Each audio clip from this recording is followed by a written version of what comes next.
is, do you see all this curly Q of strings that are around that?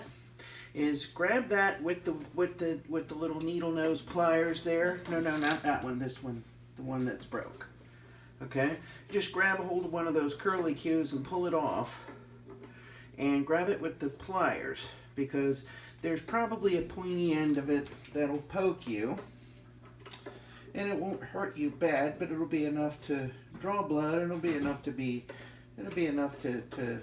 smart. Okay, just try and find one little loop of it. All right, just try and find one little loop of it, and try to grab. All right. Oh, actually, I wasn't going to do the whole thing for you, but it all came out. But try to grab that. Now, what you have are 6 strings, and you have a set of 10s. Okay, 10 through 50, you want the 10, because that is your first string. If you break 500 strings in your guitar playing career, 498 of them will probably be that highest one.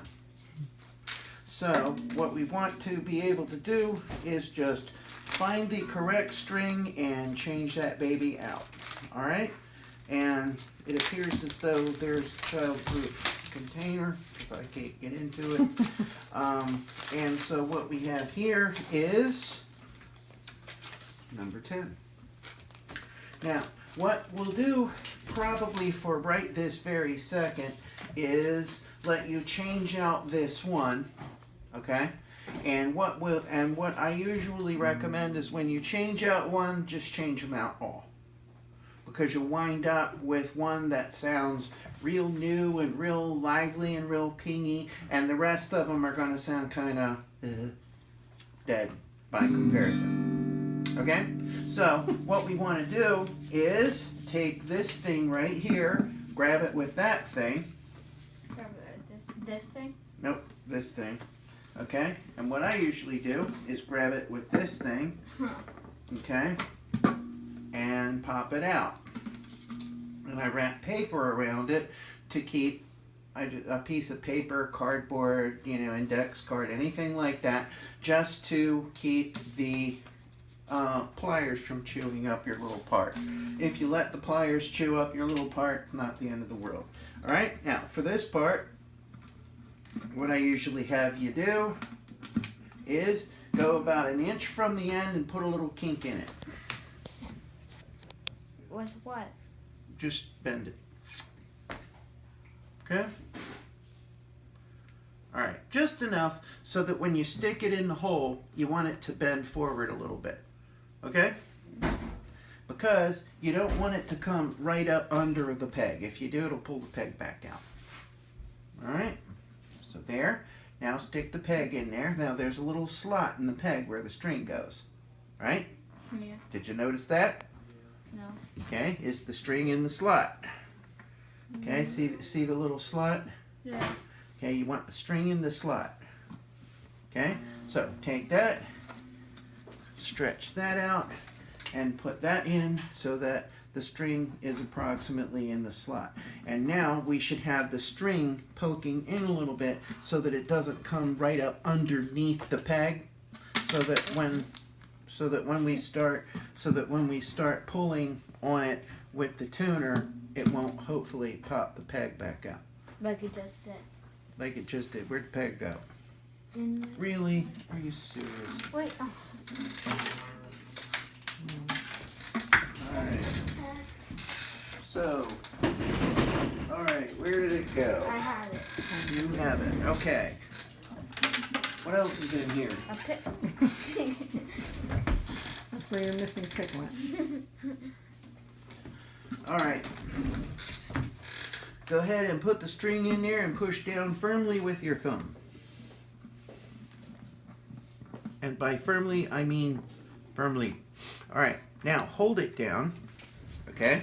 And what you want to do is pull this up here. And remember that one of the things that is a little bit of a thing with doing this is that, do you see how all the strings go to the inside of the peg? Okay? That goes to the inside, that goes to the inside, that goes to the inside. All of them go to the inside, right? So you want the new one to go to the inside, because if you don't, when you go to tune it, then you have one tuner that's going to tune the opposite way of the others. Be confusing, so you don't want that. So go ahead and take that and stick it through like this way. This way? Mm-hmm. Okay, just stick it, there's a hole through the middle. Stick it through. I see it. Okay. Okay, pull it all the way through.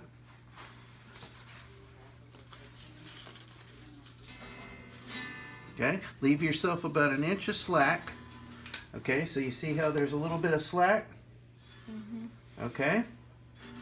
Leave yourself a little bit of slack and then just kink it around that a little bit.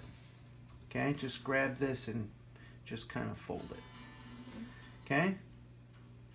Okay. Okay, so you see how now there's kind of a sort of a kink in it, right? Now, what we want to do, all right, let me see what you got. All right, that's good. So now, what we want to do is you want to start winding this so that it winds the same way around the peg as the rest of them, okay? There you go. And keep winding. Until it gets tight? Until it gets kind of tight, all right? Now I'm going to hold this right like that. I'm going to hold this right like that because what we want to have, until you get a little bit of tension on it, we don't want it to be flying all over the place. Now, ordinarily, I try to get like one wrap over the string that's coming out and then wrap the rest of them underneath. Because that just, I think it helps just to lock it down. Okay? So that the tighter you pull it, the tighter it grabs hold of the string. Okay? And it probably doesn't matter. It's probably not the end of the world if you don't do it exactly that way. I doubt if... Okay? Keep going. Keep going. Keep going. Okay, let's see what you got. Keep going. Keep going. Okay, every once in a while, reach up and push that back down. Make sure that's seated. Okay, press that down firm with your thumb. Okay, make sure it's seated. So this one, okay, so you want to tighten it some more. Keep going. Keep going. Keep going. Keep going. Oh, that's coming back up, isn't it? Okay, go ahead.